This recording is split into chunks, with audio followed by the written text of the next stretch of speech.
September is Brain Aneurysm Awareness Month, and it's something that has affected generations of family members. For my next guest, she's brain aneurysm survivor Diana Fritzen. So happy you're coming in to just educate a lot of people. Thank you. First Thank you for having me. Yeah, it's nice to meet you. Likewise. First things first, and this is something we were just talking about a second ago. I think most people might have a slight misunderstanding about what a brain aneurysm is. So Correct. Can you just sort of define it for people? Sure. So our brain vessels are fine lines. And oftentimes you will develop a bulge, a little balloon that will just create itself. And over time it'll weaken and possibly rupture. Yeah. And when that ruptures, it could be deadly. Yes. And the survival rate is 40% survival rate.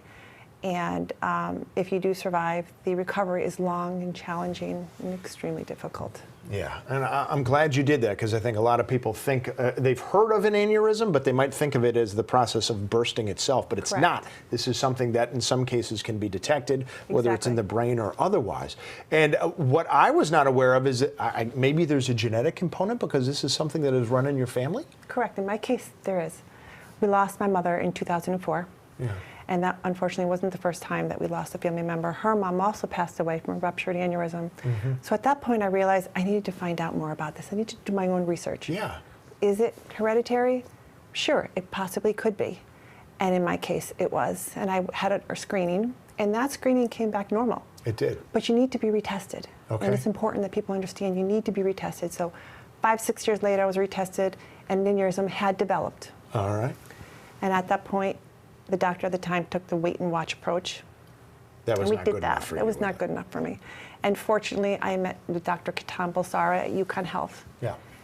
Phenomenal man, and he took time to speak with me, and we spoke about my options, and we decided at that time that the surgery was a good choice for me. So this was brain surgery? This was brain surgery. This was a full craniotomy. Yeah. Where they would go in and they clipped the aneurysm. Okay. So they essentially eliminated the aneurysm.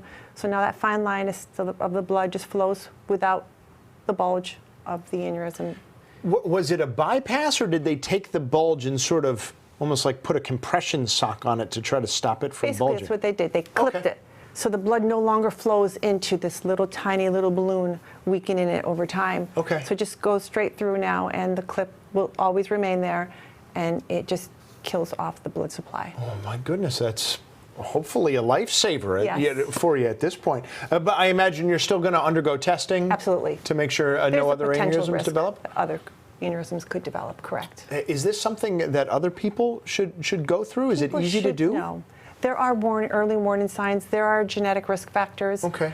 And there are other lifestyles that can trigger the aneurysm to rupture. 1 in 50 individuals have an aneurysm that can go undetected, unruptured their entire life. But that one will have a rupture and will experience rupture, and may or may not be catastrophic.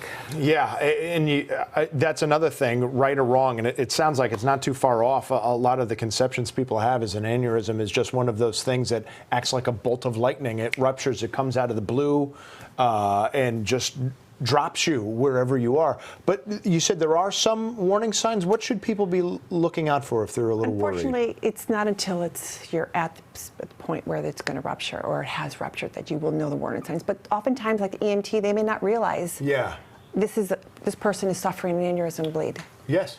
There is a severe head pain and nausea, numbness of the body.